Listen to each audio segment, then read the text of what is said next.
Hey, BassGeek here, and today I'm going to show you a bait that a lot of people stop fishing as the water temps get cold. But I'm telling you, you better keep throwing it, and I'm going to show you why and how. Hey geeks, listen, before we get started into this, the best way to support the channel is go out to BassGeekFishing.com, go to the gear selection, and check out some of the hats. Hey, we've got the traditional BassGeek logo now on hats, on beanies, we've got long sleeve, and I'm going to bring back the Catch More Fish shirt. All right, geeks, so lipless crankbaits, they're not all made the same, but just like jigs or soft plastic worms or every other crankbait on the market, there's really a couple of body styles, a couple of basic body styles that you need to know. Now, I know a lot of us go out and we catch bass on our favorite style at a certain time of year. But I think what a lot of anglers don't do is they don't analyze when, where, and why that particular bait is working. To me, it's all about maximizing my fish catch ratio. When I'm out on the water, for me, I love to catch bass, and I'm going to throw everything that I can in the most efficient way to catch the most bass that I can possibly catch in the few hours that I have to fish. Knowing the body styles, knowing the way these baits hop, fall, crank is a huge key in catching the most bass you can catch when you're on the water. Let me run through some of the body styles, and let me tell you what I like to use them for and the different ways I like to fish them. So I'm going to show you a couple of these, and I want you to look at how much they look alike. So this is your Strike King red eye shad, right? Look at the body style of this.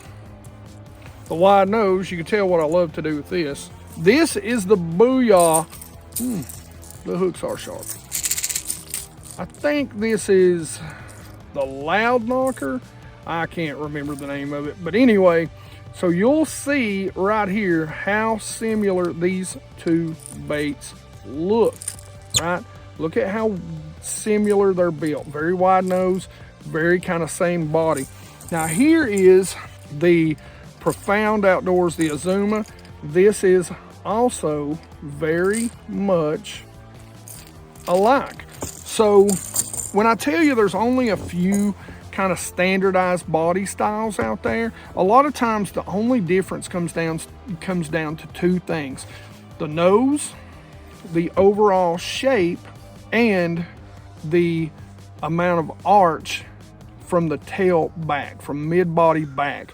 And you'll see the difference right here. This one's got a little more arch back here as opposed to that one. It's a little rounded. Now the other body style, realistically there's basically only two different body styles, and it really started with these two. This is the Cotton Cordell Spot, and this is the Bill Lewis Rattle Trap. But you can see now this is a 1/4 ounce and this is a 1/2 ounce, and you can see the similarities. The noses are a little bit wider, but they're very much built the same way. Now the Super Spot has got a little bit of flair, a little bit fatter belly.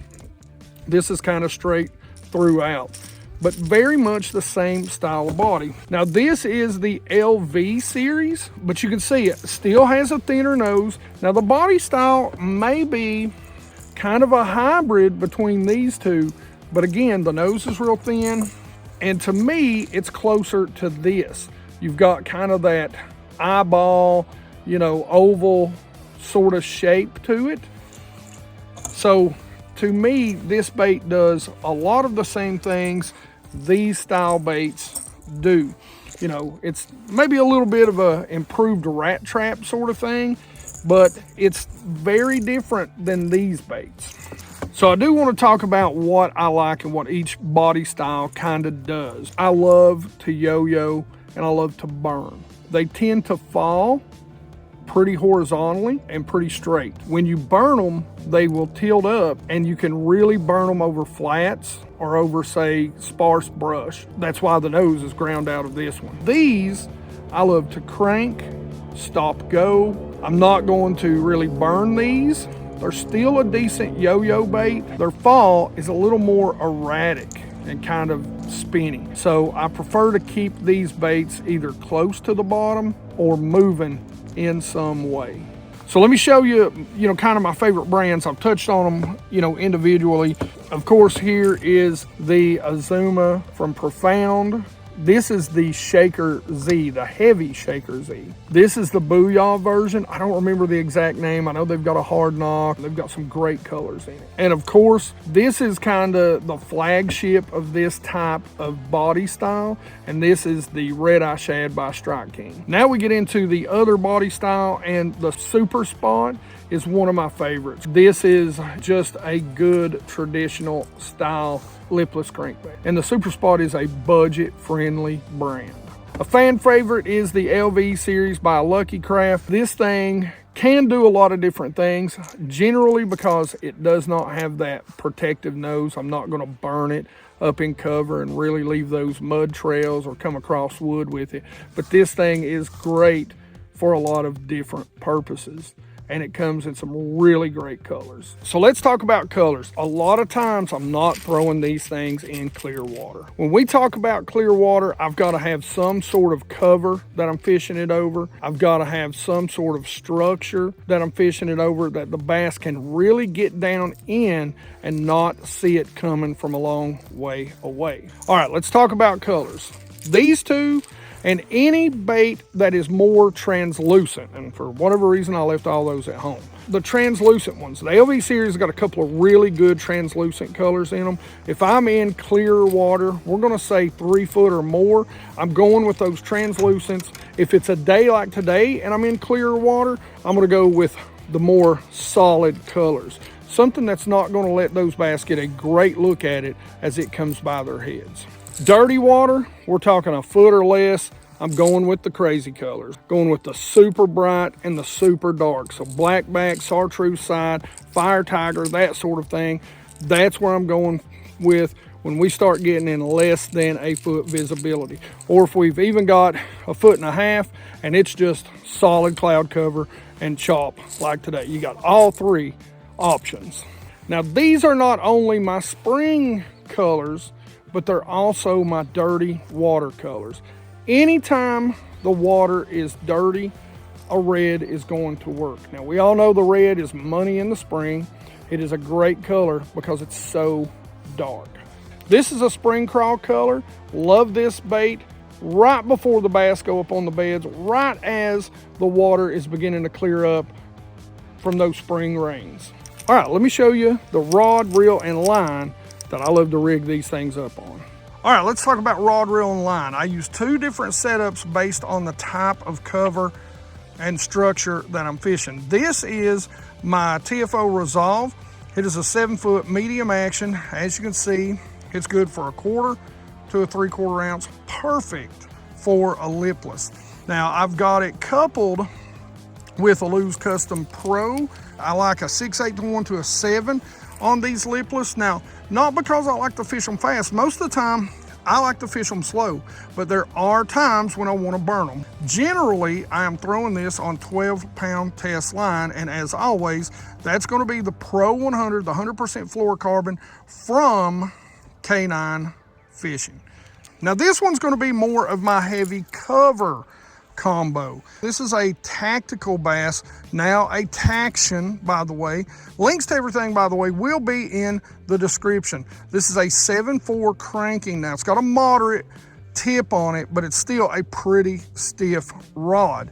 What I like about this is this rod is a medium heavy rod. If I'm burning these baits down flats, popping it off of wood and stumps, this is the one I want. If I'm running it down lay downs, this is the one that I want. If I'm fishing it over grass and I'm ripping it out, I want a longer rod and I want a stiffer rod to be able to do that, to rip it through that grass. This is going to be the one. Now, you can't get this Akuma anymore. I'll put a link in the description to one that's comparable, but this is a 7-speed. Again, that 7-speed seems to be what I like. That way I don't have to kill myself when I want to burn it. So coming across brush and stuff, we got a lay down right up here. This is the exact place I'm talking about that I want to fish the Strike King or the Booyah style baits. Now, when I'm throwing at brush like this, what I like to do is try and tick it. So what I'm going to do is I'm going to throw it out there. And I'm just gonna start slow reeling it. And when I start slow reeling it, every once in a while I'm gonna stop it. There, I felt it tick. I'm gonna stop it again, but you gotta be careful. So it's gonna be a stop and go retrieve or a yo-yo retrieve. I prefer the yo-yo retrieve if I'm using my live scope and I can see it get down in there and just tick the edges of that brush. It's a great tool to fish brush because they don't see it a lot. This is one of my favorite retrieves about midway through fall to winter, early winter, and this is the burn. And it's also super effective during the spring, and you just burn it back, grinding the bottom.